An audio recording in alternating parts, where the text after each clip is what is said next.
Ora, boa noite, eu sou o Alberto Capitão. Estamos a começar desta forma mais uma edição do Girassol Debate. Hoje vamos falar sobre a segurança alimentar em Angola, o que falta. Este é o cerne da questão que trazemos para a edição de hoje. Vamos olhar para os desafios que o país tem para alcançar a tão propalada segurança alimentar. A Organização das Nações Unidas, olhando aqui para os desafios da FAO, recomenda que até 2034, por exemplo, ou 2030, o mundo esteja longe da fome. Para tal, precisa produzir. Angola tem uma estratégia alimentar que está já na sua segunda edição, no seu segundo nível, vamos assim dizer, e os números, ou pelo menos os desafios, rondam para que este alcance da segurança alimentar seja até 2034. Vamos ver que projetos ou que ações que devem ser desenvolvidas para podermos alcançar esta tão propalada segurança alimentar. Para tal, nós estamos em estúdio e agradecemos desde já por terem aceitado o nosso convite. Renato Batista é administrador executivo do FADA. Boa noite, bem-vindo. Boa noite, Alberto. Boa noite aos caros telespectadores. Recebemos Mário Pires, é consultor para desenvolvimento. Mário, boa noite, bem-vindo. Boa noite, obrigado pelo convite. Boa noite a todos. Muito bem. Vítor Panzo, consultor agrário. Boa noite, bem-vindo. Boa noite, capitão. Boa noite aos nossos telespectadores. Recebemos também Simeone Chiculo, diretor da ADRA. Há pouco menos de um mês, assumiu a direção-geral da ADRA e vem exatamente da província da Huila de propósito para participar deste programa. Boa noite, bem-vindo e obrigado por ter seguido este nosso desafio. Obrigado, capitão, e boa noite extensivo ao vasto auditório, aos telespectadores da Girassol. Muito bem. Como disse, o ilustre Simeone Chiculo é o novo diretor da ADRA, em substituição de Carlos Cambuta, que dirigiu a instituição nos últimos anos. A ADRA é uma organização não governamental que trabalha fundamentalmente com famílias em vários setores e queremos aqui focar para a questão da agricultura familiar. Ora, nós contávamos também para este programa ter um representante do Ministério da Agricultura. Entretanto, o Ministério não respondeu ao nosso convite e, por isso, não temos aqui em estúdio esta instituição que poderia também nos falar dos projetos que estão em carteira, ou pelo menos em curso, para alcançar este desafio da segurança alimentar. Todavia, cá estão os outros convidados, que reiteramos o agradecimento e é com eles que vamos conversar. Começo por si, Mário Pires, enquanto consultor para o desenvolvimento, lhe pergunto que desafios, que problemas ou, digamos que, impeditivos é que o país ainda enfrenta para o alcance desta segurança alimentar? Olha, o primeiro aspecto que eu gostava de comentar é que nós criamos uma ideia que a questão da segurança alimentar é um problema da agricultura. A questão da segurança alimentar e nutricional é um problema mais abrangente que vai para lá da agricultura. Envolve outras áreas, essencialmente, na minha opinião, envolve a área da saúde e depois há algumas áreas de infraestruturas a montante. Por isso, esse é o primeiro aspecto, eventualmente teremos que avançar a discussão por aí. Sem dúvida, um dos problemas de fundo é realmente a produção agrícola. Quer dizer, nós precisamos de produzir mais para respondermos à população, mas não é só produzir mais. Nós precisamos de produzir mais competitivamente e, por outro lado, nós precisamos de gerar riqueza do lado do consumo. Porque hoje nós temos um cenário no país que as pessoas às vezes não olham, que é aonde é que está o nosso problema de segurança alimentar. Hoje o nosso problema de segurança alimentar, por exemplo, não está na zona rural. Está na zona rural, nas zonas muito afetadas com o problema da seca. Mas as zonas, o norte do país e o próprio centro do país, não têm problema de segurança alimentar do ponto de vista das pessoas terem os alimentos para a sua sobrevivência.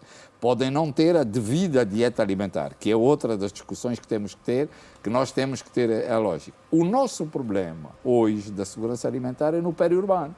É no periurbano.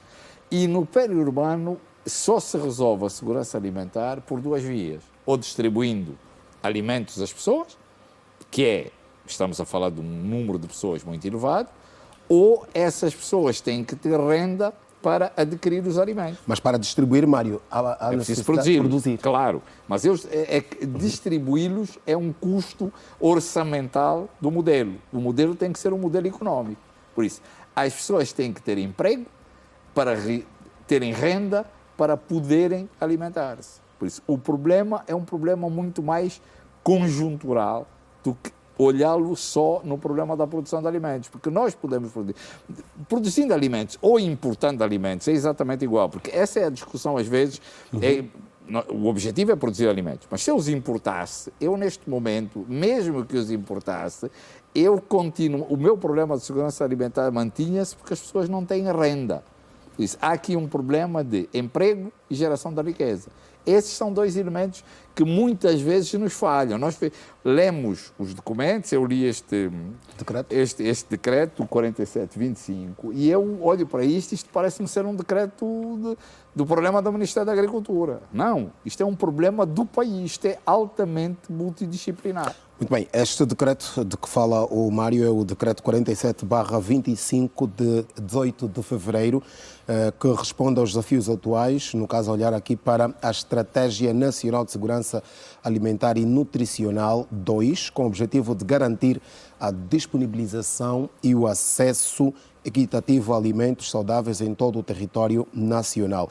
A Estratégia Nacional de Segurança Alimentar e Nutricional, que vai vigorar de 2025 a 2024, representa um compromisso renovado do Governo para assegurar o direito humano à alimentação adequada e acessível. Renato Batista, qual é a visão do FADA neste desafio todo do aumento da produção, para depois, então, olhar-se para a distribuição e, consequentemente, atingir a segurança alimentar? Exatamente, obrigado, Alberto.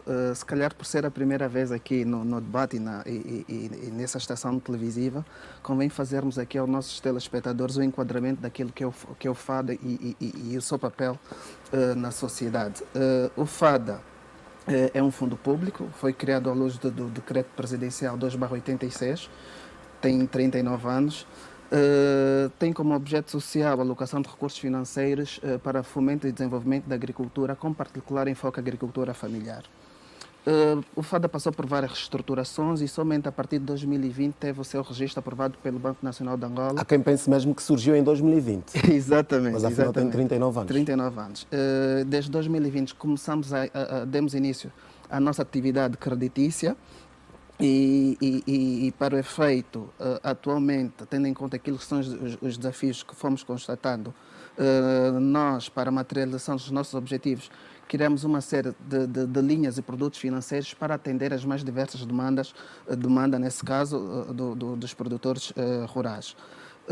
O FADA, de antemão, tendo em conta aquilo que é o potencial da agricultura familiar, como é sabido, corresponde a mais de 80% da produção que chega à mesa de cada angolano, adotou uma estratégia de simplificação e desburocratização para a concessão de crédito. E mais à frente no debate podemos ir mais ao detalhe.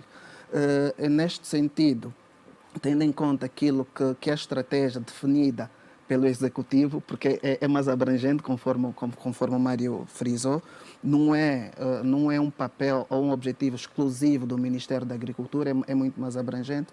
E nós, FADA, por sermos também superintendidos pelo Ministério da Agricultura, convergimos naquilo que são esses objetivos previamente definidos. Nós, a nível do nosso plano estratégico para o triênio 2024-2026, definimos algumas prioridades que visam, de alguma forma, ir de encontro àquilo que são os pressupostos previamente definidos nessa estratégia. Definimos as linhas de financiamento, os produtos financeiros em condições bonificadas que possibilitam o acesso do financiamento por parte dos agricultores familiares, e até a presente data temos tido resultados satisfatórios, não aqueles perspectivados, mas ainda assim temos exercido um papel preponderante para atingir aqueles que são os objetivos macro previamente definidos. Muito bem, já vamos olhar para estes projetos que fazem parte do programa deste triênio.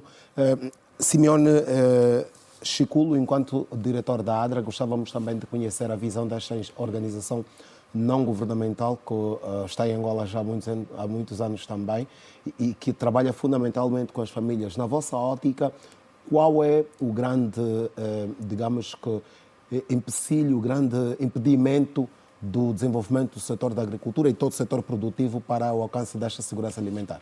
Onde é que o país está a falhar? Muito obrigado. Também impõe-se esse enquadramento, dizer que a ADRA, para os que talvez não conhecem, é uma organização não governamental angolana, Ação para o Desenvolvimento Rural e Ambiente, que implementa projetos no seio das comunidades desde um longínquo ano de 1991. Foi criado em 1990, mas já em 1991 passou a implementar projetos de desenvolvimento no seio das comunidades. O foco do trabalho da ADRA tem a ver com a promoção do desenvolvimento sustentável das comunidades, principalmente no meio rural, com uma maior especialização no meio rural. É lógico que neste processo de promoção de desenvolvimento no meio rural, o foco tem sido a promoção da atividade agrícola. Nós temos estado a trabalhar bastante no reforço de capacidades organizativas e produtivas dos camponeses. E é ali onde se coloca esta questão, onde encontramos esses desafios. Na verdade, nós temos um potencial grande no país e as comunidades rurais, com o conhecimento que têm, fazem parte deste potencial que o país tem. Temos terrenos férteis, fala-se em 35 milhões de hectares, há quem fala mesmo de 50 milhões de hectares de terras férteis que nós temos. Temos uma bacia hidrográfica invejável. Temos um conjunto, aliás, a maior parte da população angolana é jovem, o que quer dizer que a força de trabalho está assegurada. Então, aquelas que são as primícias para que a atividade agrícola ocorra com sucesso no país tem. Onde está a barreira? Uma das barreiras tem a ver com as políticas que são implementadas para apoiar a atividade agrícola. Em certos casos, são inexistentes, em algumas áreas, noutras áreas existem políticas mais ineficientes, porque entendemos nós que apoiar a atividade agrícola implica necessariamente investir primeiro na assistência técnica, porque a agricultura é uma ciência. E os camponeses que nós estamos aqui a nos referir conhecem sim o trabalho de campo, mas infelizmente não retiram suficientemente o rendimento que deveria tirar o solo por falta desta assistência técnica. O financiamento à agricultura, principalmente familiar, independentemente de existir programas como o FADA, que é um dos melhores que temos nesta área no país, não é porque o companheiro está aqui, mas entendemos que, apesar de ter fundos limitados, é um caminho que deveríamos seguir, mas não existe, fora disso, investimentos visíveis que apoiam as comunidades no sentido delas poder praticar a agricultura de forma sustentável e de forma rentável. Então, muitas das vezes há essas críticas de que a agricultura familiar é de subsistência. Não, a agricultura familiar, como o meu colega já disse, põe nas nossas mesas cerca de 80% dos alimentos que consumimos de origem nacional. O que é que falta? É este investimento. Temos que ser corajosos. Quando digo temos que ser, porque fizemos parte do Estado, queria dizer o Executivo, tem de ser mais corajoso a olhar a agricultura familiar com outros olhos, não só políticas, não só documentos, não só normativos, mas alocar recursos. No início do debate estávamos a falar do orçamento que é alocado à agricultura. E já lá vamos. Exato. Já lá vamos. 1,9% não ajuda a chegar ali, apesar de termos outros desafios no país. Muito bem. Já, como disse, vamos falar desta questão do orçamento e dos próprios programas que têm sido agizados para o alavancar da agricultura. Vítor Panzo e o Simeone falava aqui das vantagens que o país por si só tem, a questão da nossa bacia hídrica, a questão das terras aráveis e até da força de trabalho e da vontade dos agricultores familiares. Com todas estas vantagens, continuamos a ter números abaixo do esperado ou do necessário. O que é que se passa? Mais uma vez, boa noite, capitão, e os nossos telespectadores. Tudo em Angola está identificado. Nós já não precisamos inventar nada, né? Disse muito bem o Simeone. Das vantagens que temos, nós estamos a um passo à frente em relação a muitos países daqui da SADC. E quem está a falhar neste momento é o governo. Porque a força de trabalho, se nós convocarmos os jovens todos amanhã para trabalhar no campo, com melhores condições, eles vão trabalhar. Nós precisamos colocar condições nas áreas de produção para atrair essa juventude a ficar nesses espaços geográficos onde nós podemos produzir. Temos água, temos terra, temos mão de obra, a nossa população continua a crescer, população jovem, ativa para o trabalho. O que acontece é que eles não têm incentivos para aderirem ao trabalho na agricultura. Muitos preferem ir às grandes cidades para exercerem outras atividades. Uma delas é de mototáxi, porque vão ter rendimentos rápidos. Então, falarmos da segurança alimentar em Angola, não basta nós desenharmos inúmeros programas, porque nós somos os melhores da África a elaborar planos e programas, mas não conseguimos cumprir nenhum deles. Desde que eu me conheço em Angola como pessoa, nunca, dos mais variados documentos que já li, nunca o governo cumpriu com um único plano de desenvolvimento, o plano ligado à indústria, à agricultura, ou às pescas e à pecuária. Então, o que está a faltar é esta vontade.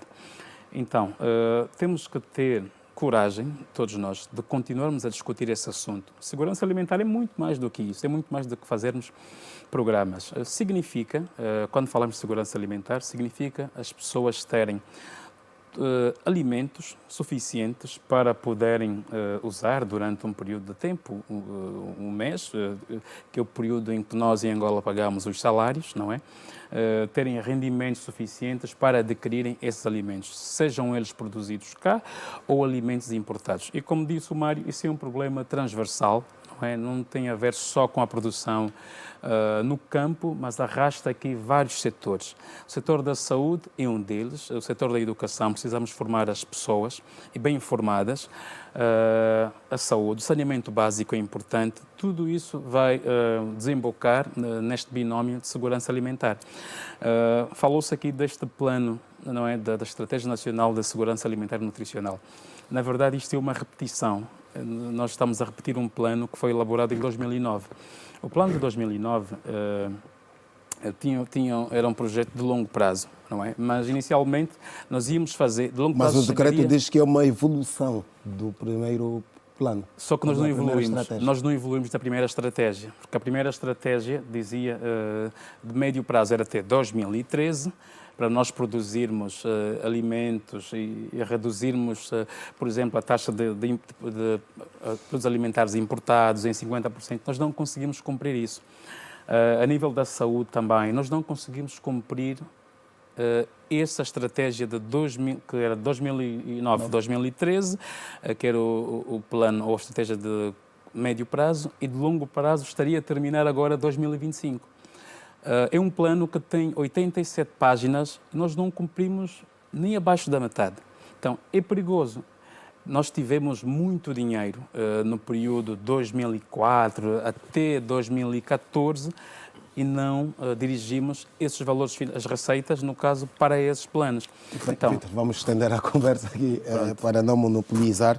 Senhores, está lançado o debate e logo no final da sua intervenção o Vitor falava da questão do dinheiro. E a pergunta que fazemos é só uma questão de dinheiro mesmo? Daí que não estamos a atingir, ou seja, o país tarda a consolidar a segurança alimentar, porque se existe o dinheiro, o que é que faltou? O dinheiro existiu. Está lançado o debate, quem quiser pode intervir. O dinheiro existiu, sem dúvida, nós tivemos um período, digamos... Já não existe? Ele hoje é muito mais limitado, sem dúvida, ele dimensionalmente é menor, continuamos a ter um problema de devida alocação, quer dizer, porque nós quando olhamos... E aqui já falamos do orçamento, não é? Exatamente, quer dizer, a questão da alocação passa por realmente nós reformarmos toda a forma como orçamentamos se faz o Orçamento Geral do Estado. Quer dizer, então, há aqui um problema que é, nós não aproveitamos o tal período, digamos, das vacas gordas, não é? Introduzimos muita coisa em setores como a agricultura, só que não introduzimos no sítio certo, né? Fizeram-se grandes infraestruturas, perímetros irrigados, grandes projetos de fazendas, mas cujo resultado prático, se nós formos ver agora, foi muito baixo, quase nulo, e foi dito aqui pelo Panzo que é verdade isso. Por outro lado, esta questão dos planos é uma questão que realmente nós precisamos definitivamente de... Nós temos todos os planos. A primeira coisa que nós temos nos planos, na maioria deles, os planos são feitos no que eu chamo o princípio da intenção. E um problema é que um plano não pode ser no princípio da intenção, tem que ser no princípio do resultado. Eu realmente não posso dizer, e nós olhamos para aqui, mais uma vez para este, e perguntamos-nos assim, como é que em determinados aspectos nós reduzimos para metade, o Panzo deu aqui o exemplo, íamos reduzir para metade a importação de um conjunto de produtos. Mas se perguntar às pessoas, primeiro, como e quanto é que custa? Nós não fazemos um processo de crescimento produtivo, agrário, em 5 anos. Temos que pensar as coisas em muito mais longo prazo. E como é em muito mais longo prazo, nós temos que ser assertivos nos planos e, a partir daí, temos que perseguir o resultado.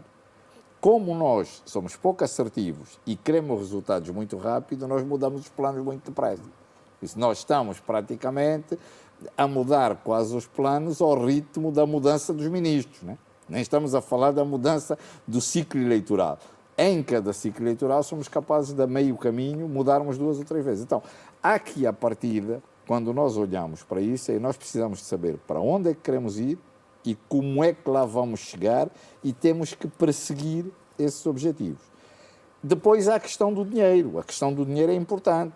Eu, quando também olho para aqui, também falo aqui num $1 bilhão que este programa vai levar, mas em lado nenhum se explica de onde é que o dinheiro vai, se nós fizermos contas, do OGE não vai lá chegar, não é? Então, mas também não entramos aqui a dizer assim, ok, o objetivo é este programa que está aqui, vai ter esta necessidade para alcançar estes resultados e temos que ter a certeza se esta conta foi devidamente feita. E depois temos de dizer assim, se o orçamento só vai dar 30%, estamos aqui a supor, então nós temos que saber que outras fontes de financiamento, doações, financiamento internacional, vamos ter que ter. Não podemos aprovar um documento desses que não tem aqui um capítulo de como é que nós vamos financiar isto. Depois à frente, e pronto, o balanço do anterior é feito em 7 parágrafos, claro. E é dito, porque se nós olharmos para os aspectos que dizem ali que fizeram falhar o anterior, a grande pergunta é, aquilo que está ali referido como os problemas que fizeram falhar o programa anterior, está garantido que no desenho do novo programa isto não vai acontecer? Não. Os problemas são exatamente os mesmos. Por isso, há aqui realmente questões de não produzirmos documentos de dezenas de páginas, alguns de centenas de páginas, que não tenham uma estrutura de sabermos exatamente para onde é que queremos ir e quanto é que vai custar chegar lá. Okay. Nesta parte dos programas, onde eu queria também reforçar, e na mesma linha de pensamento, porque está em curso agora a elaboração da Estratégia Nacional de Reconversão dos Sistemas Agroalimentares de Angola, que deriva do PIDA. O PIDA é o Programa Integrado de Desenvolvimento da Agricultura em África. É isso. E o PIDA surge como? O PIDA surge como uma orientação de uma cimeira africana que foi realizada agora em Kampala, Uganda.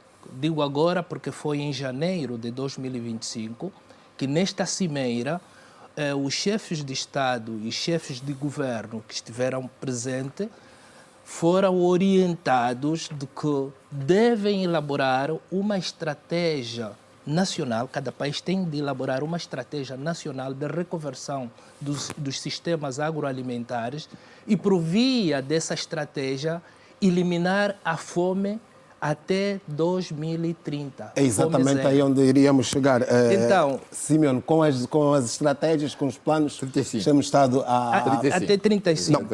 No caso, os números da ONU olham mesmo para 2030. Todas as formas de fome. Sim, o PIDA é 2025, 2026, 2035. Agora, Com o que estamos a desenvolver, vamos chegar... Agora, os ODS, que são os olham para Objetivos de 2030. Desenvolvimento Sustentável, eles colocam a fasquia para 2030. Estamos há 5 anos. Estamos há 5 anos. E por detrás disso, vai se elaborando esses programas, era mesmo para ir na linha deste pensamento, porque nós estamos aqui a elaborar uma estratégia nacional de reconversão dos sistemas agroalimentares, sem olharmos onde é que vamos buscar os recursos, que depois vai fracassar. E por outra, nós podemos alinhar as duas estratégias. A ENSA, que é a ENSA 2, porque a ENSA 1 é aquilo que o meu colega já disse, de 2019 para cá a ENSA 1 não funcionou exatamente. 2009 não funcionou. Agora estamos com a ENSA 2, que começa em 2024 para 2034. Na verdade, dá para alinhar, mas não são esses programas assim desenhados no papel que vão nos ajudar a erradicar a fome em 2030 ou em 2035. Quais são? É uma questão de recurso, é uma questão de priorizar. Também não é que não temos dinheiro. Se calhar as nossas prioridades é que estão invertidas, porque nós temos dinheiro para outras coisas. Já que fala em prioridades, Renato Batista, quais são as prioridades do FADA neste desafio da segurança alimentar? As prioridades são transversais e, como estamos a falar de planos, se calhar o porquê é que muitos podem não ter funcionado. A diferença está em quem elabora e quem materializa. Nós, FADA, vou dar um exemplo, tivemos na agência do Programa de Aceleração da Agricultura Familiar e Reforço da Segurança Alimentar, que resultou na execução do Decreto Presidencial 126/24.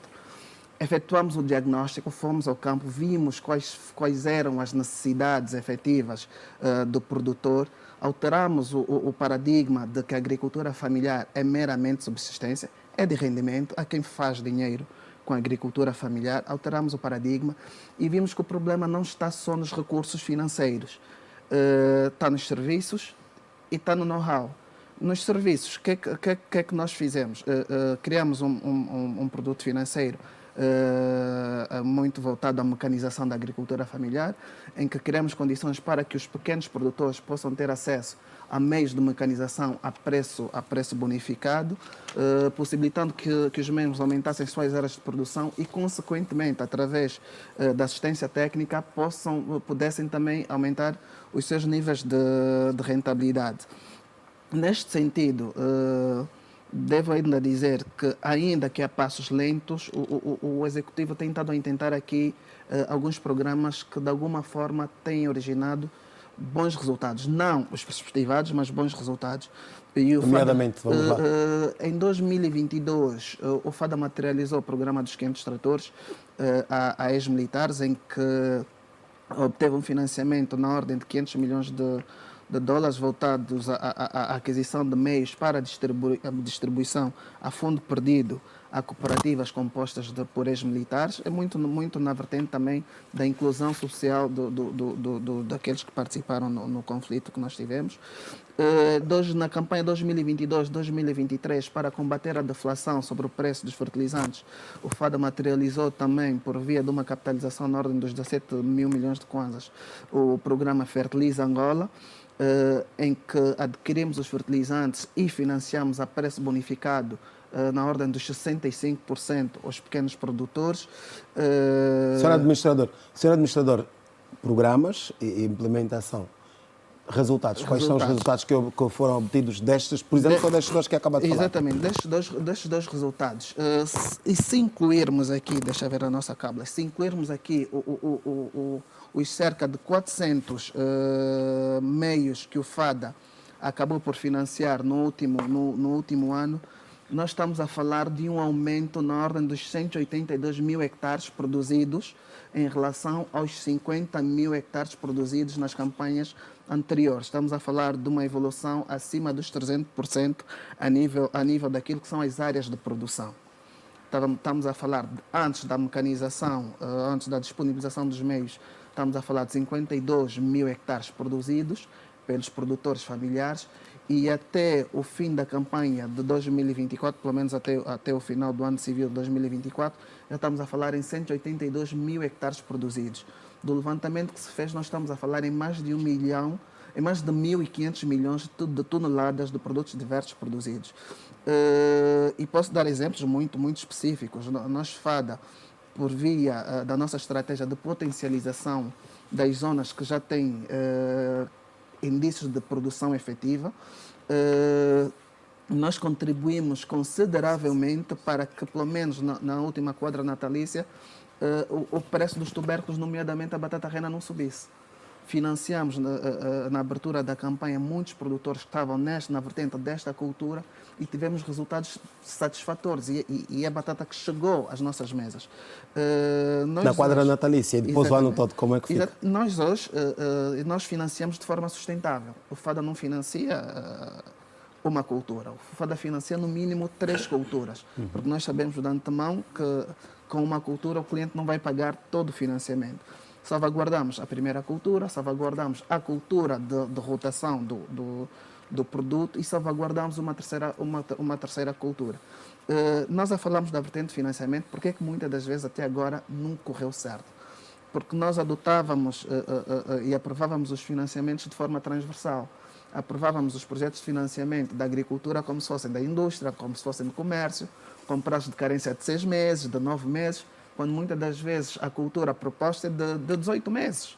Por exemplo, nós, FADA, temos essa capacidade. Por sermos um fundo de especialidade, os nossos produtos financeiros adequam-se ao tipo de projeto que cada mutuário nos apresenta. E temos tido resultados satisfatórios. Vítor, o Renato disse-nos aqui que, em alguns casos, o que falhou foi a questão da implementação dos projetos, ou seja, o problema está quem elabora e depois quem implementa. Quem elabora, claramente, são projetos de governo, todos os projetos que aqui se foram citados, e quando foram elaborados, ou no momento da sua elaboração, não devia-se pensar também já na implementação, para evitar que depois eles não tivessem resultados negativos? Claro, infelizmente nós estamos sempre a tentar fazer aqui alguns desenhos que no final vão funcionar. Mas se nós vamos elaborar uma estratégia nesse contexto da produção, nós temos que saber onde é que vamos buscar dinheiro. E nesse aspecto o governo continua a falhar, no caso, porque a distribuição das receitas ou a disponibilidade financeira não tem sido equitativa ou sustentável para este tipo de serviço, não é?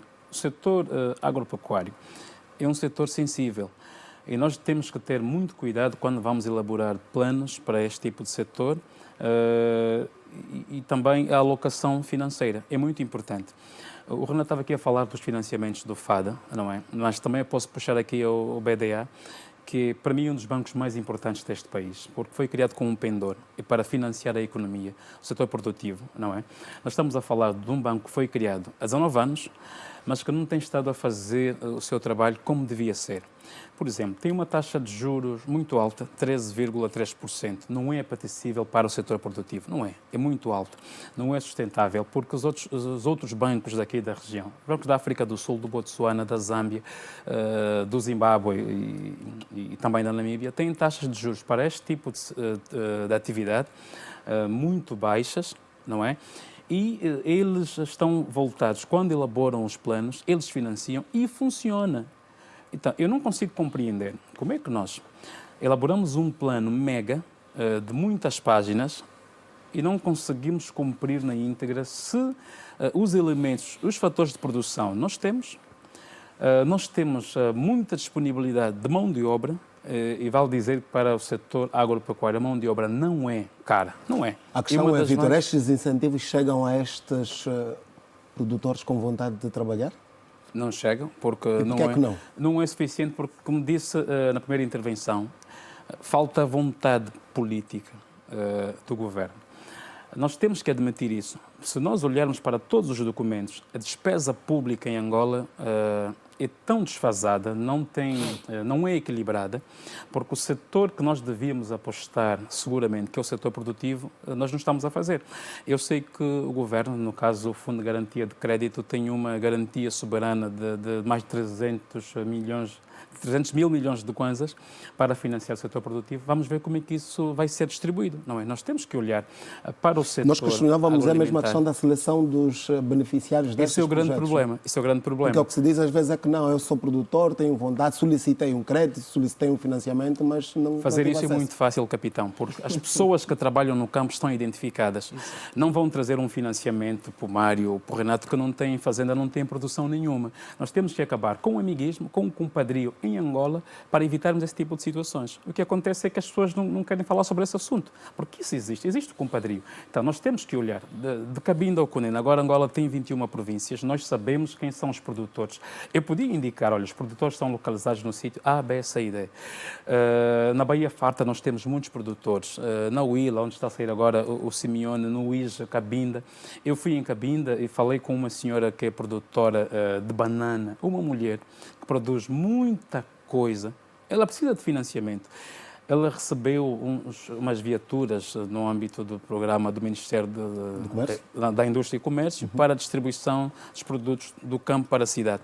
Mas deram-lhe uma viatura que é muito cara. Primeiro, o valor da viatura é alto, obviamente que foi subsidiado, mas ela tem custos enormes com a manutenção. A viatura está parada. Eu estive em Cabinda em novembro do ano passado e falei com essa senhora. A viatura está parada por causa de uma peça que custa 1 milhão de kwanzas.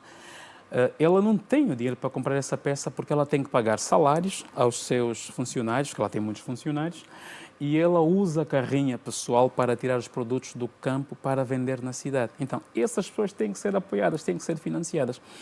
O financiamento tem que ser equitativo. Nós em Angola nos habituamos a fazer projetos mega. Criamos no âmbito do projeto Angola Invest, o governo financiou alguns indivíduos que deram destino incerto ao dinheiro. Compraram carros topo de gama e não investiram, não é? Esses indivíduos estão localizados, deviam responder ao tribunal porque é dinheiro dos contribuintes deste Simeone, país. está a pedir a palavra? Seja à vontade. Sim, estou A palavra está para todos. Quem quiser intervir, esteja à vontade. Estou a gostar do que estou a ouvir, porque afinal somos muito nesta luta, somos muitos. Mas olhando um pouco nessa questão Da seleção dos beneficiários? dos beneficiários. Bom, infelizmente, às vezes temos a sensação de que quem deve fazer mais não quer ver aquelas experiências que já existem. E quem é que deve fazer mais? Eu sei que é o executivo, de certeza. Porque o que acontece? Nós, ADRA e outras organizações da sociedade civil, instituições como o FADA, enfim, o nosso papel tem sido este, trabalhar com as comunidades, identificar os reais problemas e sugerirmos algumas soluções. Por isso é que é perca de tempo, às vezes, estarmos num debate, tipo, identificar problema. Quais são os problemas da agricultura? São conhecidos. Quais são os caminhos a tomarmos? Também já são muitos deles conhecidos. Só que muitos de nós que temos esta experiência e tentamos fazer alguma coisa, temos limitações financeiras. Aliás, temos de ter mesmo, porque nós não somos os gestores do erário público. Porque um dos problemas que o camponês quer ver resolvido, às vezes, é ter a semente a tempo e hora, é ter os insumos agrícolas naquele momento, é ter um financiamento. E nós já vimos que uma das soluções para este financiamento da agricultura é por via das caixas comunitárias. A ADRA, antes desta nova divisão política administrativa, trabalhava em 31 municípios, 74 comunas e acho que cerca de 140 aldeias, ou 170, se não me engano. E nessas localidades nós temos estado a implementar projetos com recursos ínfimos, com pouco dinheiro, e que têm mostrado que são impactantes nas comunidades. Prova disso, em todas as exposições, no caso da região sul, uma das maiores montras para expor a produção é a Expo Huila, Nós temos cooperativas que trabalham com a ADRA nos municípios da Cacula, Caluquembe, Umpata, Gambos, que estão sempre a expor, a mostrar que é possível. No Ambo, em Malange, em Benguela, temos estado a mostrar isso, mas temos um fator limitante, que são os recursos. Então, o caminho existe. Assistência técnica aos camponeses, a questão das caixas comunitárias, ter os insumos no momento certo.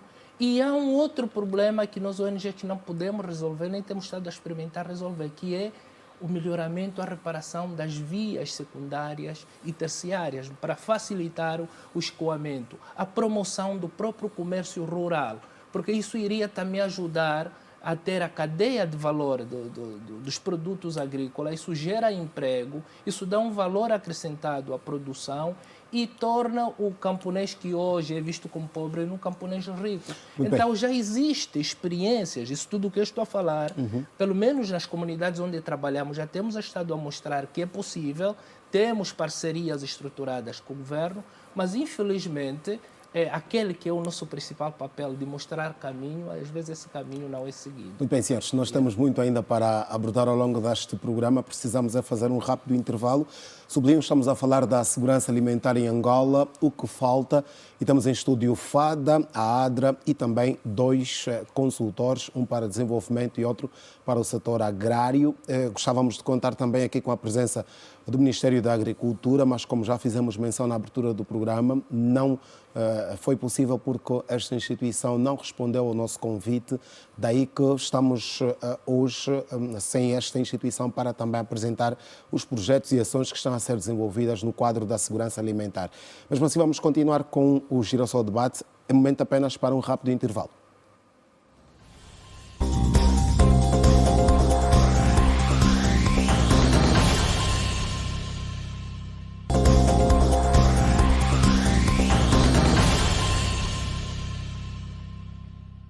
Então, uma vez mais, muito boa noite. Estamos de volta para a segunda parte do Girassol Debate, edição do dia 5 de maio de 2025, a primeira, por sinal, deste mês dedicado ao trabalhador. E na edição de hoje estamos a falar da segurança alimentar em Angola e fazemos a seguinte pergunta: o que falta? É esta questão que está aqui a ser respondida. Temos em estúdio Renato Batista, administrador do FADA, administrador executivo do FADA. Também Mário Pires, consultor para desenvolvimento, Vítor Panzo, consultor para o agronegócio e Simeone Chiculo, que é diretor da ADRA e que está aqui, acabou de chegar da província da Huila, esteve também a trabalhar lá durante os dias que passaram e veio propositadamente para este programa. Já aqui falamos, senhores, que os problemas estão identificados e até as soluções. E a questão que fazemos é por que não implementar as soluções que também já estão identificadas. Quero começar por si, Mário. Voltando um pouquinho atrás do que eu referi, quer dizer, as soluções estão identificadas. Nós temos um grande problema, e é este problema dos números. Nós temos aqui 80% da produção nacional vem da agricultura familiar. Não temos qualquer dúvida disso. Reitero que quem quiser contrariar esteja à vontade. A nossa agricultura industrial ainda é incipiente, de uma certa maneira. Mas o que é um facto é que nós precisamos de um outro número, que é qual é a dimensão da nossa necessidade. Porque esse é que é o problema. Quer dizer, o Panzo dizia aqui, nós importamos cebola. Se nós importamos cebola é porque não a produzimos. É porque não a produzimos. Provavelmente temos condições de a produzir. Depois temos aqui, a questão, ponto de partida para mim, é que nós temos que saber quais são as necessidades. Hoje que nós somos 36 milhões, que crescemos a um ritmo de 1 milhão de pessoas por ano, que grande parte desse milhão não é rural, é urbano. Temos que ter atenção que 60% a 70% dessa nova população é urbana, por isso ela não terá uma natureza produtiva rural e eu não acredito muito de haver uma grande facilidade de retorno à ruralidade. Eu acho que isso seria um fenómeno muito pouco comum no mundo, né? Nós às vezes gostamos de ser únicos, mas essas coisas não funcionam assim. Por isso, há aqui uma questão para mim que é: nós temos que continuar a apostar ou apostar mais na nossa agricultura familiar, sem dúvida. Ela tem que ser melhorar a forma de produção, injetar os fertilizantes, começar com a mecanização de baixo porte, estamos todos de acordo. Mas nós não vamos dar o salto se nós fizermos agricultura industrial. Isso não vale a pena, porque a nossa população, as nossas necessidades, porque é muito simples, quer dizer, não sei, produziram-se quantas toneladas de arroz se produziram este ano versus o que nós importamos. Devemos estar em 3 ou 4% do que nós importamos. Quantas toneladas de frango nós produzimos versus o que nós importamos. Por isso, o que nós precisamos de produzir, e aqui estamos a falar para além de segurança alimentar, estamos a falar de um caminho de substituição daquilo que nós temos possibilidade de fazer, tem que ter uma escala de produção de agricultura industrial de alta escala. Mas agora, ela só pode ser feita... sem olhar para as necessidades reais? Não é só sem olhar, o ponto de partida é como é que nós vamos fazer isto acontecer. Nós, por exemplo, olhamos a estratégia de longo prazo, agora 2050 na agricultura, ela tem lá os números. Agora, se nós depois formos ver o detalhe, eles também estão lá, quanto daquilo deve ser feito com investimento internacional. Agora, a grande questão é, nós estamos organizados para capturar o investimento internacional, para virem para aqui peleias fazer milho em larga escala, fazerem trigo em larga escala, fazerem carne, seja avícola, seja aves, seja bovinos, em larga escala. Nós estamos organizados para isso, não estamos. Olha, Mas eu queria rebater, se me permite. Esteja à vontade. Sim, é essa questão dos números. Os números falam por si. É lógico que o que se produz atualmente não é suficiente para atender à demanda que temos. Por isso é que importamos. Mas essa referência de 80-20, para quem gera, para quem governa, já pode lhe indicar onde é que eu devo apoiar mais. O que quer dizer que, se com o pouco que se investe nesta agricultura familiar, ainda é possível ela fazer cobertura de 80% da produção nacional, fariam muito mais se fossem apoiados. Se calhar a lógica, o raciocínio tem de ser este. E é verdade, sim, que temos também que apoiar a agricultura empresarial, mas no nosso contexto está mais que evidente que um dos caminhos que temos de seguir para resolver essa questão de acesso aos alimentos por via da agricultura é apostar na agricultura familiar. Está mais que claro. E só para ter uma ideia, isso veio do porta-voz da abertura da campanha agrícola passada, que dizia que, apesar de termos 35 milhões de hectares aráveis no país, para a campanha agrícola passada, estava a se prever apenas 6 milhões de hectares, mas desses 6 milhões de hectares, 5,4 que estava a fazer esse trabalho era os pequenos produtores, era a agricultura familiar. Então, há aqui elementos que devem nos encorajar a olharmos esta agricultura familiar com outros olhos de ver. É lógico que a empresarial é fundamental, sim, mas eu insisto que no nosso contexto de Angola é a agricultura familiar. E na agricultura familiar também pode-se implementar todos esses mecanismos para aumentar a produção e a produtividade. Só tem ainda esse baixo rendimento porque ainda não se dá o apoio que eles precisam. Não tem assistência técnica, ele usa uma semente às vezes não melhorada. E quando recebe a semente é fora da época. E há um outro elemento, títulos de terra. Não diria até títulos de terra, é reconhecimento das terras comunitárias. Esse agricultor familiar ainda produz numa situação de insegurança fundiária. Não sabe quando é que ele vai ser recebido a terra. Exatamente. Maior parte das terras comunitárias não estão delimitadas, muito menos reconhecidas. Então, eles fazem o seu trabalho numa situação de insegurança fundiária, a competir com o empresário que, por outras vias, ele tem o título de terra. Esse é outro problema que também tem de ser visto. Por isso é que é importante que o investimento para o setor do agronegócio no seu todo, em Angola, deva ser público. Os outros países fizeram isso e funcionou. O Brasil saiu dos anos 80, dos anos 70, 80, de importador, até hoje é um dos maiores exportadores de alimentos do mundo. Então, isto funciona. porque eles se organizaram, criaram um banco de desenvolvimento, financiaram os pequenos agricultores, financiaram os pecuaristas e toda a cadeia está fechada no Brasil, eles produzem muito. Em Angola é possível fazer isso. Estamos muito a falar aqui dos números de financiamentos, onde é que vai sair o dinheiro. Se nós fizermos, ainda vamos a tempo de fazermos aqui um volte-face, não é uma reviravolta naquilo que daquilo que são os gastos do governo. Continuo insistindo nesta situação. A métrica que nós temos que traçar aqui é quanto é que nós arrecadamos, quanto é que nós temos disponível e como é que nós vamos gastar.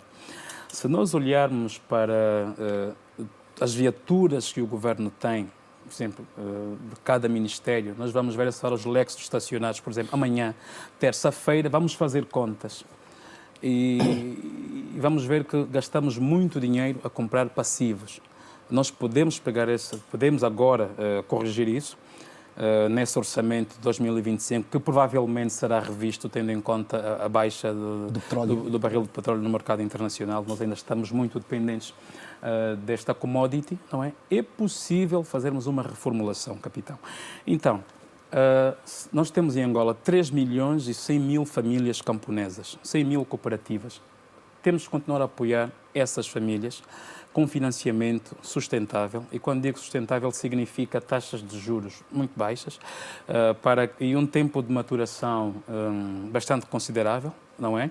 Para que elas possam produzir sem medo, porque nós temos mercado, temos população para consumir esses produtos, para comprar. E aqui também quero chamar a atenção à reserva estratégica alimentar. Não é? Essa reserva estratégica alimentar deve fazer o seu verdadeiro papel, que é garantir a compra desses produtos para poder disponibilizar ao mercado. Porque senão assim não vai funcionar. O agricultor vai ter receio de produzir. Por causa dos fenómenos naturais que acontecem, podemos ter muita chuva ou seca e eles perderem a produção. Então, é possível isso. E outra questão, nós temos que ver toda a cadeia de valor, não é, do setor do agronegócio. As estradas que não estão em condições. Eu conheço um produtor, um empresário que teve que asfaltar 25 quilómetros da estrada principal até a sua fazenda para funcionar, teve que puxar água de um canal do rio até a sua fazenda. Ele usou os seus meios para fazer isso. Então, quem faz o esforço aqui é o agricultor, é o produtor. Nós queremos o papel efetivo do Estado. Os programas do governo, eu acompanhei na campanha agrícola passada, as sementes que foram disponibilizadas e alguns insumos agrícolas não são suficientes para nós podermos atender a cadeia. Não é possível nós produzirmos apenas 10% do território nacional daquilo que é a terra disponível para a produção e nos acomodarmos, senão vamos continuar a importar. E quando nós importamos os produtos alimentares, significa que estamos a garantir emprego no estrangeiro. Para terminar esta parte, capitão, há um outro setor que estamos a esquecer, que é um dos mais importantes. Nós temos 1.650 quilómetros de costa. São 8 províncias de Angola que têm acesso ao mar e que nós devíamos apostar fortemente nas pescas. Não é possível que nós, Angola, daquilo que produzimos, daquilo que capturamos no mar, só chega para atender 60% das nossas necessidades. Significa que a máfia no mar continua. As autoridades têm que continuar a fiscalizar. Porque e segurança alimentar é tudo isso também, não é só a terra, não é? Os chineses estão a levar grande parte do pescado nacional porque as redes, as malhas que eles usam da rede são muito pequenas e acabam levando tudo. Daqui a mais alguns anos, se isso continuar, nós não vamos ter pescado para alimentar a nossa população. Muito bem, vamos uma vez mais ouvir o Fada e falou-se aqui do apoio à própria produção familiar. Exatamente, Alberto. O que é que eu tenho estado a constatar é que muitas das vezes os problemas estão identificados e nós abraçamos os problemas, não nos focamos nas soluções. Queremos fazer o inverso, vamos olhar para as soluções. Exatamente. O caro amigo Simeone deu nota das caixas comunitárias, que, como nós FADA também, o abrigo de uma das medidas de estímulo à economia. Em 2024, criamos uma linha de financiamento específica a cooperativas que tenham caixas comunitárias, que na verdade são fundos rotativos geridos por cooperativas. Neste sentido, identificamos cerca de 533 cooperativas a nível nacional, numa primeira fase, que era para financiarmos. Problema, estamos a falar de cooperativas meramente nominativas, cooperativas que não têm documentação legal. O que é que nós fizemos? Não podemos abraçar o problema, porque são pessoas que efetivamente produzem. Chamamos os outros entes, tanto do setor, mas que também podem intervir neste quesito. Contatamos a ADRA, que é um parceiro nosso, contatamos o Guichê Único, contatamos o IGCA, no sentido de se criar as condições materiais para que efetivamente nós pudéssemos financiar essas cooperativas. Nós verificamos também que, a nível dos grandes focos de produção, havia algum deterioramento da produção. Criamos também linhas de financiamento para a implementação de pequenas indústrias transformadoras no meio rural, indústrias customizadas. Pode dar-nos exemplos de indústrias de torrefação de café. Estão na província do Uís, Kwanza Sul? Uís, Cabinda, Kwanza Sul, são as províncias que têm o potencial e nós temos estado a trabalhar. Criamos também linhas de financiamento para escoamento da produção. Sabemos que também acaba por ser um dos grandes handicaps. O Mário deu nota que a agricultura poderá não se desenvolver se não apostarmos na agricultura industrial. Até controverso. Mas nós, nesse sentido, sabemos que a agricultura é na agricultura industrial onde está o saber, onde está o know-how. Então, podemos fazer aqui um consórcio tanto da agricultura familiar com a agricultura industrial. E, neste sentido, nós também, estrategicamente, firmamos acordos com fazendas âncoras, que são aquelas que efetivamente já estão no setor industrial, têm alguma capacidade de produção, muitas das vezes produzem abaixo da capacidade instalada que têm equipamentos suficientes para tratar de 2.000, 3.000 hectares, mas trabalham em 500 ou 1.000 e têm populações rurais nas zonas limítrofes das suas explorações. Então, o que é que nós fazemos? Criamos sinergias com essas instituições em que elas prestam serviço de mecanização, melhoramento, assistência técnica e nós financiamos os pequenos por formas a que, caso essas estejam também no setor produtivo ou transformador, o próprio agricultor pode servir de fornecedor de matéria-prima para este que está no segmento industrial. Nós temos aqui diversas formas de contornar o problema.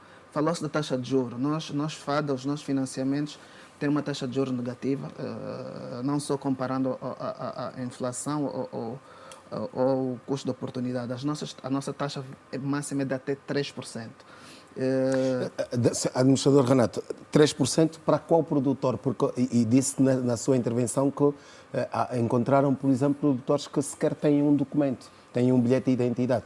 E esta é também uma das grandes questões que tem sido levantada, a questão da documentação para ter acesso ao crédito, ao financiamento. Como é que um produtor que está no interior do país tem vontade, tem terra, mas não tem financiamento? Como é que ele pode ter acesso a estes créditos, a estes projetos, por exemplo, do FADA? Exatamente. O FADA, acima de tudo, é uma instituição financeira não bancária supervisionada pelo BNA. E como tal, todos os nossos procedimentos têm que ir de acordo aos ditames do próprio banco regulador. Entretanto, tendo em conta aquilo que é o nosso foco e objeto social, nós, junto do BFA, temos estado a interagir e a criar uma estratégia de simplificação e desburocratização do processo de crédito. No caso do BNA? BNA, nesse Exato. caso, é o supervisor e temos estado a criar num modelo específico da assistência creditícia ao produtor familiar. Porque a nossa regulamentação creditícia é muito transversal. As condições creditícias para o pequeno produtor é a mesma para o produtor industrial. Desigualdade? Nós queremos promover a equidade, não é que haja desigualdade. Mas há desigualdade nesse caso, já que reconhece que os critérios são os mesmos. A lei é para todos. Temos que contextualizar. Para financiar o agricultor familiar, nós temos que ter o agricultor familiar. E o que é que nós fazemos? E não deve ser este o modelo? E é este modelo que, pelo menos, nós FADA adotamos e sabemos que outras instituições também têm estado a adotar e têm estado a resultar. O bilhete de identidade é a documentação de base. Que muitos produtores não têm. É de base, mas sabe que... Exatamente.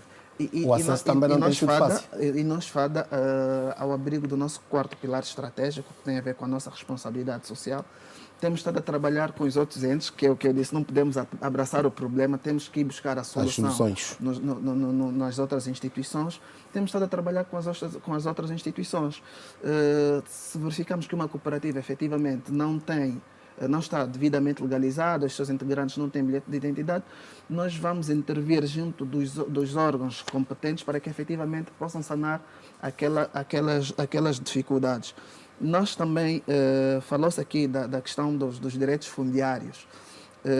Nós, FADA, durante algum tempo, no início da nossa atividade creditícia, financiávamos só com a declaração da autoridade tradicional. Não deu certo, porque houve depois conflito de terras. Financiávamos só com a declaração do administrador municipal. Não deu certo, por causa do conflito de terras. E neste momento, para a salvaguarda da qualidade da própria operação de crédito, financiamos, tendo como garantia o título de concessão, muitas das vezes um documento equivalente que atesta a titularidade passiva da terra. Porque o que nós queremos salvaguardar em primeira instância é o investimento. Nós queremos que aquela pessoa que investe naquele local de implementação, durante a maturidade de financiamento, não será desapropriada daquele espaço. E nesse sentido, nós temos estado a falar e temos estado a promover, junto dos governos provinciais, a criação de campos compactos, que é a melhor forma de sanarmos aqui essas questões. Mitiga os constrangimentos de fórum logístico. Nós não podemos criar estradas para todos os produtores. Cada produtor quer trabalhar, quer ter a sua zona de exploração. Nós, com a criação de blocos compactos, podemos ter 100, 200, 300 famílias a trabalharem em 1.500 hectares, e nós podemos financiar, salvaguarda aqui a questão e facilita a questão do acompanhamento. Temos a questão da desapropriação do terreno devidamente salvaguardada e assistência técnica devidamente direcionada. Nós temos aqui inúmeras estratégias que têm estado a lograr, têm estado a originar resultados satisfatórios. Dou mais um exemplo, aqui a nível do trigo, na região do Bié e o Ambo, nós financiamos nessas duas províncias sensivelmente 600 famílias que têm estado a abastecer as duas fábricas de transformação que existem nessas duas províncias. Ou seja, essas duas fábricas de transformação de trigo e massa alimentar produzem essencialmente com matéria-prima nacional. Ok. Simeone, a ADRA, como é que olha para esta questão, por exemplo, do acesso ao crédito, do acesso ao financiamento? E falava aqui que os critérios para o pequeno e para o grande produtor são como que os mesmos. Aqui estamos diante de uma desigualdade quando o próprio governo e as próprias instituições deste setor reconhecem que o produtor familiar é o grande impulsionador do setor. Exato. É ali mesmo onde está a grande controvérsia.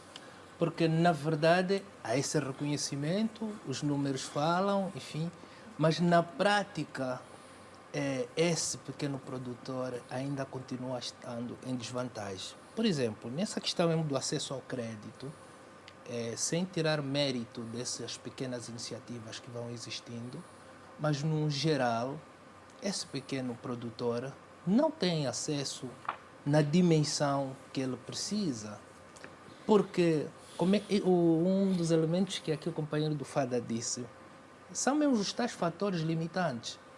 Ele quer um crédito, mas tem que apresentar um título terra, né? Ele tem que ter um documento que diz que a terra é dele. E ao tratar este documento dá-se muitas voltas. Tem necessidade de abrir uma conta só para ter acesso ao bilhete de identidade. Parece mentira, nesse país ainda há estas situações. E nós, os parceiros, muitas vezes assumimos facilitar este processo para a obtenção do documento de identificação pessoal, para a legalização da própria cooperativa e associação. Imaginem que essas cooperativas e associações, mesmo neste processo de desconcentração e descentralização administrativa, as cooperativas e associações seriam os grandes parceiros do governo e aqueles que vão impulsionar a economia local. Mas só para legalizar uma cooperativa, uma associação, muitas voltas. Aqui parabenizo o guichê da Willa, que nos ajudou a legalizar cerca de 41 cooperativas. Mas, noutros cantos, estamos a ter dificuldade. E qual foi o intervalo de tempo para essa legalização? Levou mais de um ano. Questões de terra já nem se fala. Há um governante, que não vou citar nome para não publicitar, mas que numa audiência que tivemos há 2 semanas para apresentar a minha sucessora na Willa, e ele disse-me claramente, eu sei que um dos maiores problemas que tem encontrado é na legalização das terras comunitárias. Por favor, contem com o meu apoio. É de louvar, mas isso não encontramos em todas as províncias. Então, há essas limitações que ainda colocam o pequeno produtor à margem do acesso a esses financiamentos, que já são poucos. Eles já são pouquíssimos, mas já há essas barreiras todas. Agora, essa questão de produção das pequenas maquinetas, permitam-me só falar disso, já que estamos a falar de segurança alimentar. Pode pedir alguma celeridade. Obrigado. Nós, ao nível da Willa, por exemplo, tem uma zona que tem um microclima temperado. É um microclima propício para a produção de fruteiras específicas das zonas temperadas. Nós estamos no subtrópico. Estou a referir-me ali do Planalto da Umpata, a Chibia, o próprio Lubango. O que acontece? Produz-se muita maçã, muita pera, são produtos sazonais para atendermos aquilo que dissemos. Será que chega? O que produz é pouco, mas o pior é que estraga. Por quê? Porque nós não temos ali instaladas pequenas maquinetas que permitam a transformação e a conservação desses produtos para que no momento de escassez sejam úteis. Ou seja, a fase seguinte deste desafio da segurança alimentar. Há 2 meses atrás, sem exagero, um balde de pera na Umpata estava a custar 500 kwanza, um balde de 10 quilos. Hoje em dia, você vai lá procurar uma pera, mesmo que tiveres que comprar 1000 kwanza, já não encontra nacional. Vais encontrar uma que vem da África do Sul. Então, são situações como essas que nós precisamos também resolver e a ADRA tem estado a ajudar nisso. Por exemplo, nos municípios da Umpata, Umpata, Caluquembe, Cacula e Gambus, nós ajudamos na instalação de pequenos centros de transformação. Digamos que enfrenta depois a questão da seca, não é? Exatamente, mas ali colocamos um centro para transformação dos produtos pecuários, porque temos também essa riqueza no país em que em cada canto é possível desenvolver-se uma cadeia produtiva específica. Nos Gambos que tem seca, mas a produção de proteína animal. Poderia ser uma fonte de produção de proteína animal, estou a falar da carne. E as zonas de produção de cereais, as zonas de produção de tubérculos e raízes. O tempo não permite, eu daria esses exemplos todos. Há condições, há essa produção, é pouca, sim. Mas, infelizmente, até essa pouca, em determinadas épocas do ano, é desperdiçada porque não investimos nessas pequenas máquinas de transformação. Mário Pires,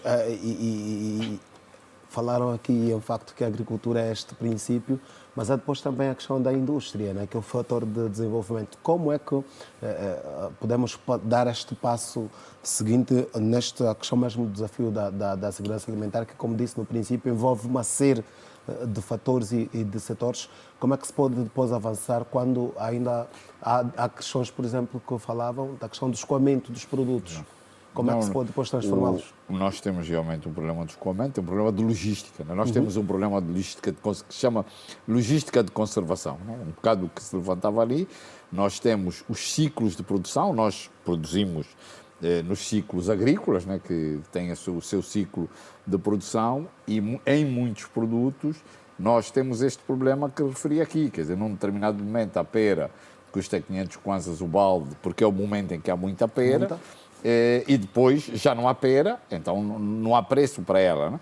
Que é realmente haver a capacidade de conservá-la, subir o preço, e, em vez dela nunca chegar aos 500 kwanzas, ela vai ter um preço mais alto, que vai ser um preço mais justo para o agricultor, e vai haver a pera ciclicamente. Essa questão da logística de conservação é um problema que nós temos e é crítico, por isso.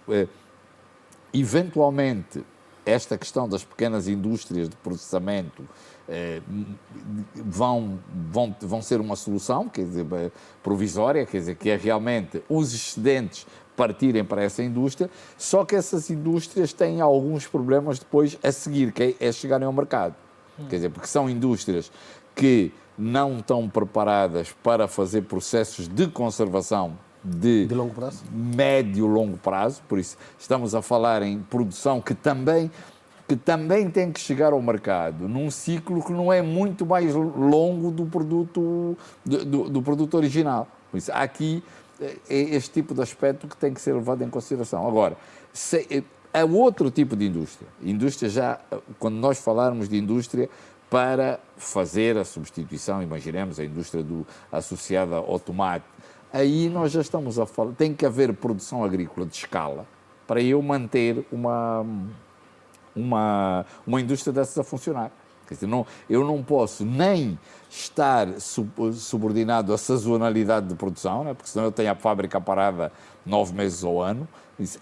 E aqui este salto, mas quando eu dizia aqui, eu não tenho dúvida nenhuma que nós devemos continuar a apostar na agricultura familiar. Ela pode, provavelmente, duplicar a sua capacidade de produção, fazendo a introdução dos inputs devidos, mas quando eu quiser dar o salto, por exemplo, na questão da indústria alimentar, eu não vou fazer indústria alimentar a sério, de escala, com agricultura familiar. Não posso fazer no cereal, na parte dos cereais, tudo o resto eu não vou fazer. Mesmo nos cereais, a escala de cereais que nós precisamos, capitão, é muito elevada. Nós, se quisermos fazer as aves que precisamos para chegar às 300 mil toneladas, nós estamos a falar de muitos milhares de toneladas de milho, de soja. Quer dizer, então, temos que ser realistas. E eu acho que o que falta aqui, às vezes, é que nós precisamos de ter um entendimento que nós temos duas frentes que têm que continuar a andar.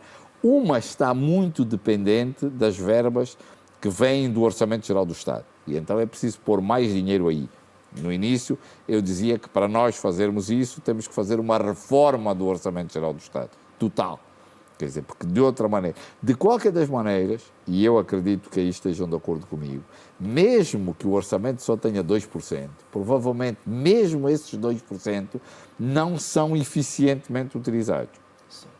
Isso, podemos ir buscar dinheiro no fundo criar um fundo de petróleo. Exatamente. Por exemplo, muitas vezes nós reclamamos os 10%, mas se nos perguntarmos assim, no final de cada ano, se nós formos balancear o dinheiro que foi colocado no setor produtivo, por setores, e o que é que ele resultou, ele tem um grau de eficiência relativamente baixo. Por isso, temos aqui também um problema que tem muitas vezes a ver com o que se disse aqui. A semente chega tarde, o fertilizante chega tarde. Então, há aqui, do lado da utilização das verbas, tem que haver maior eficiência. Quer dizer, tem que haver muito mais abertura, tem que haver muito mais mercado, não podemos centralizar tanto essa operação na estrutura central do Ministério da Agricultura, mas eu continuo a dizer que não quer dizer que ao nós apostarmos na agricultura industrial estamos a desfocar-nos da agricultura familiar, não, porque na agricultura industrial a posição do Estado tem que ser completamente diferente. O Estado lá não tem que colocar dinheiro, o Estado tem que facilitar os empresários, sejam nacionais, sejam estrangeiros, a trabalhar. Ele tem que ser um facilitador, não tem que pôr lá dinheiro nenhum. Tem que ser um efetivo facilitador. E aí, esse lado de facilitação tem competitividade internacional. Por isso, quando nós olhamos e nós dizemos aqui, nós temos isso, temos aquilo, isso tudo, hoje faz-se agricultura onde se quiser. Hoje faz-se agricultura aonde se quiser, em qualquer país, porque a tecnologia também resolve um monte destes problemas. Por isso, nós temos que ter em atenção, quer dizer, para a Europa, um exemplo muito claro é olhar o Marrocos Verde.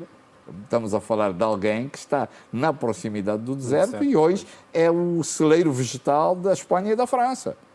Marrocos e também o Egito. E o Egito, quer dizer, estamos a falar de dois países que têm um clima muito complexo e são essencialmente exportadores de vegetais de curto prazo. Nós estamos a falar, situação.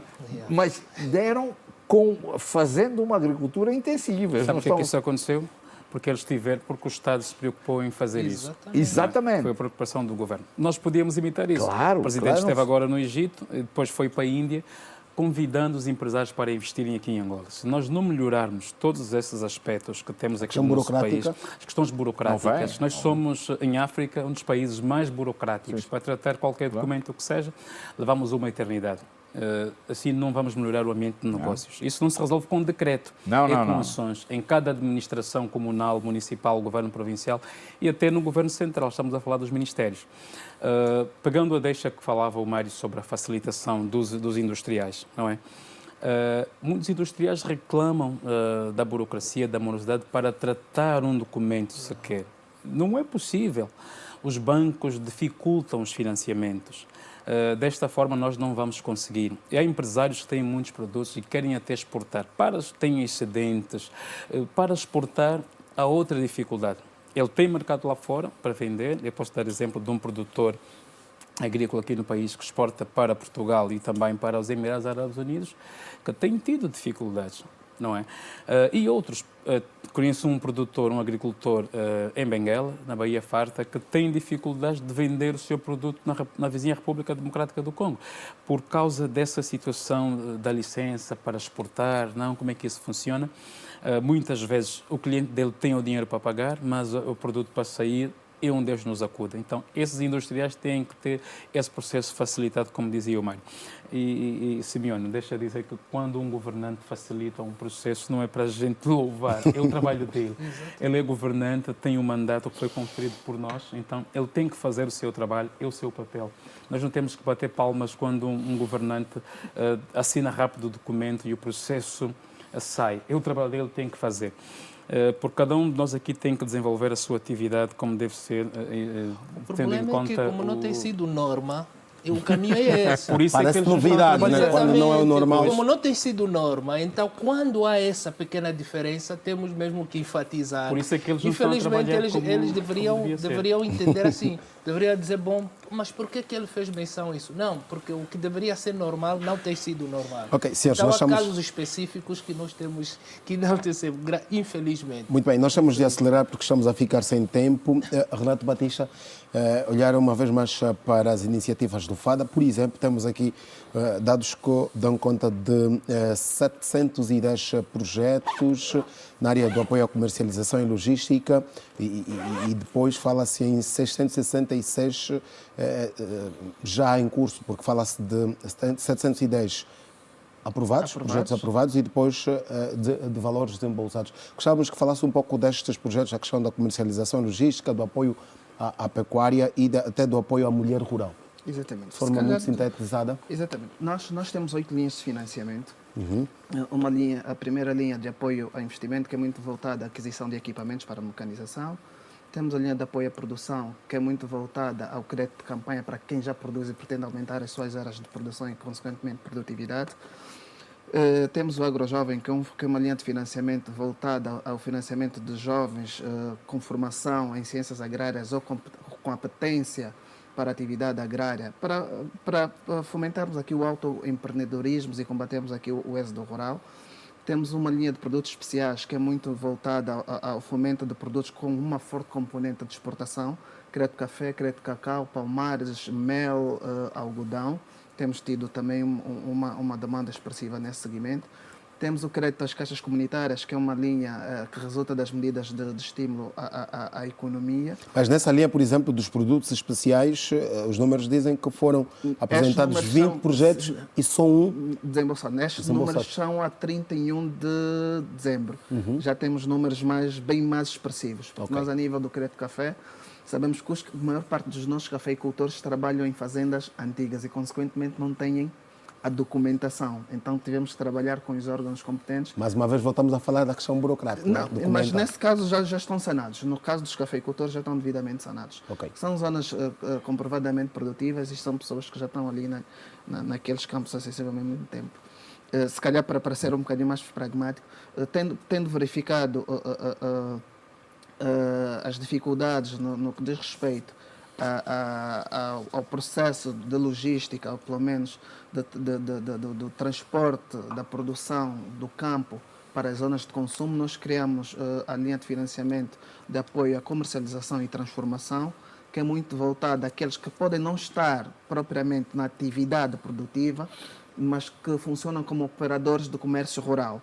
Financiamos os meios, isso muito por conta ainda do programa PREI, do Programa da Reconversão da Economia Informal. Financiamos muitas motas de 3 rodas, canters de 3 toneladas e meio. E a nível da nossa linha de apoio à mulher rural, dos 80%, capitão, dos 80% dos atores da agricultura familiar, cerca de 60% são mulheres. E culturalmente o homem é o cabeça de casal, muitas das vezes o financiamento é direcionado ao homem, mas quem efetivamente trabalha é a mulher. Por formas a promover a equidade e empoderamento da mulher no seio rural, nós criamos essa linha de financiamento que é específica a mulheres, ou pelo menos empresas detidas maioritariamente por mulheres ou cooperativas, cuja grande vantagem é a taxa de juros. Essa linha de financiamento comporta um custo de oportunidade de capital de 1%, ou seja, toda mulher que beneficia de um financiamento ao abrigo desta linha, a taxa de juro é de 1%. E a partir de que momento é que ela começa a pagar A nossa maturidade e a carência variam muito de acordo ao projeto. E é o grande fator diferenciador do FAD. Se uma cooperativa de mulheres nos apresenta um projeto voltado à produção de tubérculos, por exemplo, mandioca, e for uma variedade de 18 meses, então nosso período de carência vai ter que coincidir com o período em que aquela cooperativa vai efetuar a colheita, e vamos dar mais um gap, que é o tempo que ela comercializa a própria produção. No setor da transformação, depende muito do tempo que vai implementar a indústria, vai começar a produzir. Pronto, as nossas maturidades são transversais e variam muito de acordo à tipologia do projeto. Para este ano, em termos de expectativas, projetos? Para este ano, nós auguramos superar os números do ano transado. Para dar nota que de 2020 a 2023 o FAD havia aprovado cerca de 1.900 projetos, cerca de 1.902 projetos nos 3 anos. E nós, e tendo em conta também a importância que se deu à agricultura familiar, só no ano transato nós financiamos cerca de 1.808 projetos, num montante total de 18 mil milhões de kwanzas. Ou seja, o que nós fizemos só o ano passado superou em cerca de 120% o que nós havíamos feito nos três últimos anos. E com isso já tivemos alguns resultados expressivos, e depois, se calhar, aqui o Simeone poderá também confirmar. Nós, a nível de algumas culturas, de alguns produtos, já atingimos a autossuficiência. Nomeadamente? A nível dos tubérculos, mandioca, batata doce, temos estado a ter resultados bastante satisfatórios a nível da própria batata rena. Huila, Wambo, Bié, Kwanza Sul têm apresentado índices de rentabilidade bastante satisfatórios, acima daquilo que era a média outrora verificado. A nível das fruteiras, citrinos, também estamos com um raço de cobertura, se calhar a rondar aí os 70%, 80%. É raro nos dias de hoje vermos limão importado, compra limão importado quem efetivamente quer, mas efetivamente já atingimos aqui a cobertura. E temos tido aqui alguns sinais, mesmo a nível da pecuária, a nível das aves. Há províncias que efetivamente, não só por razões culturais, mas pelo aquilo que é a quantidade de produção, que só consomem produção interna. Muito bem. Exatamente. Renato Batista, obrigado. Sinal que nós temos é que precisamos avançar. Simeone, para concluir, como alcançar este sonho, este desafio da segurança alimentar com aquilo que, com as vantagens todas que aqui fomos falando ao longo deste programa, e que mensagem deixa aos produtores nacionais, fundamentalmente os familiares? Exato. Começando nesta última. Bom, a mensagem é uma mensagem de esperança e, acima de tudo, também de gratidão.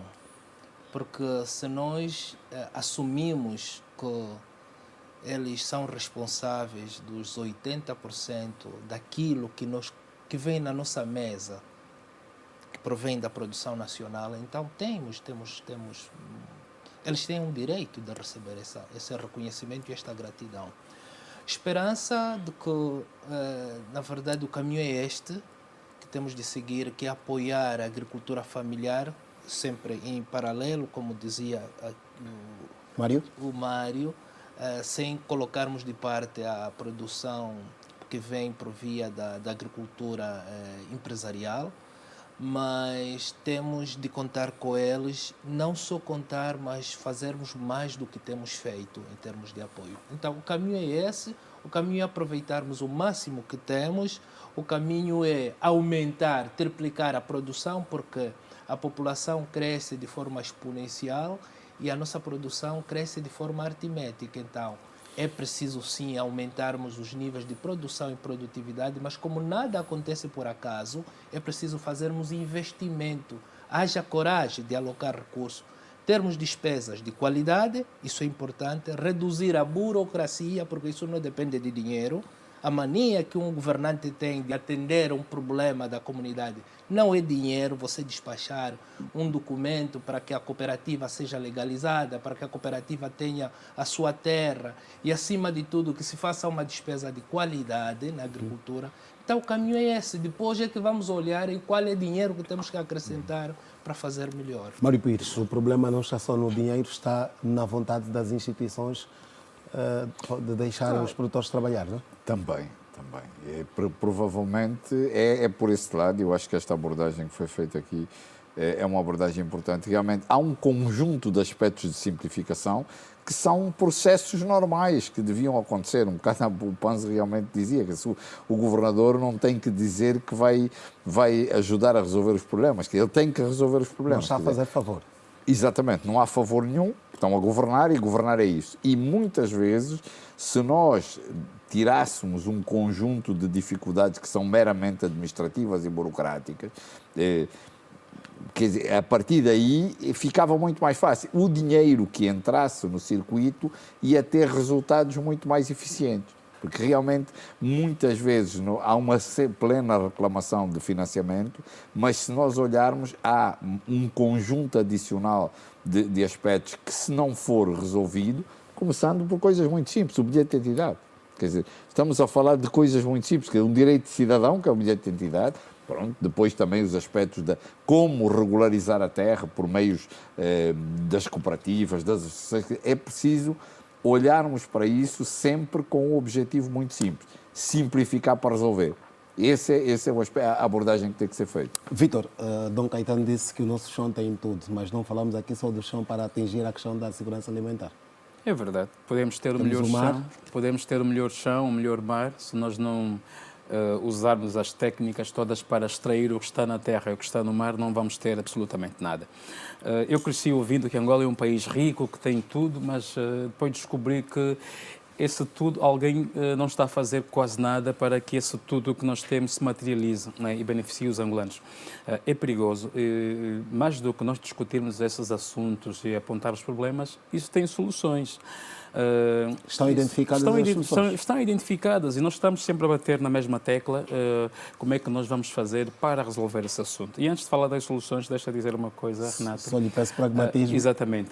Falou da autossuficiência que nós temos de alguns tubérculos. Da mandioca temos sim, mas da batata doce não, infelizmente. Porque nesta altura nós temos batata doce no mercado. Está a sair muita batata doce de Malange, no município de Cacuzo, e no Conza Sul também. Mas a batata doce que nós produzimos não chega para alimentar o país todo. E eu posso lhe dizer que há províncias em que não chega a batata doce. Sabe porquê? Porque nós não temos estrada em condições para essa batata doce chegar em vários pontos. Então, há aqui algum cuidado. Eu falo Temos com... que ter atenção também, desculpe, a alguns aspectos culturais. Há províncias que efetivamente não chega porque não é costume o próprio consumo. Não tem nada a ver com isso. É levar o produto lá nas zonas. Eles podem não produzir. Há muitas províncias que não têm o hábito de produzir banana, mas a banana que sai do Ís do Kwanza Norte de Benguela chega até lá. Depende muito. Nós temos que ver essa questão da logística, que é muito importante. E as soluções, capitão, para terminar, nós temos que aumentar a produção agropecuária. A agricultura, produtos no campo, e a pecuária, os animais, para termos carne de qualidade. Plano grão, plano pecuária, plano pesca são planos de desenvolvimento importantes para estes três setores. Mas vão resolver este problema? Olha, está inscrito no OGE, mas sabe qual é o valor que tem? São 1.000 milhões de kwanzas. Não responde à nossa pergunta. Vão resolver o problema da segurança alimentar? só vão resolver se nós conseguirmos resolver a questão da educação, dos registros, bilhete de identidade para os produtores. Outra questão é melhorar as infraestruturas sociais, acesso à água, à terra, insumos agrícolas e o crédito bancário. Crédito bonificado é importante, senão nós não vamos ter isso. Angola continua a se alimentar de produtos alimentares importados. O estrangeiro é que está a alimentar parte da comida em Angola, o que é perigoso para a nossa segurança alimentar. Precisamos continuar a discutir sobre esse assunto para que Angola tenha saúde e isso é uma questão de segurança nacional. Espero que no próximo debate falemos da soberania alimentar. Já Isso nós não temos, Muito nós não bem. temos, infelizmente. Mas isso é Evoluamos para ali um dia. Um dia. primeiro olhar para a segurança e depois a soberania. Depois né? a soberania. Muito bem. Está aqui já este compromisso marcado e vamos aguardar. Senhores, muito obrigado pelas presenças. Simeone Chiculo, muito obrigado. Bom regresso e até uma próxima oportunidade. Vítor Panzo, consultor de agronegócio, muito obrigado também. Mário Pires, consultor de desenvolvimento, obrigado. E Renato Batista, administrador executivo do FADA, muito obrigado e que volte mais vezes aqui à Girassol para falar dos projetos desta instituição que é de extrema importância para aquilo que são os desafios do setor da agricultura e não só. A você que esteve a acompanhar-nos do outro lado também queremos agradecer pelo carinho da sua audiência. Já sabe, estamos juntos toda a segunda-feira a partir das 21 horas. Boa noite, fique bem.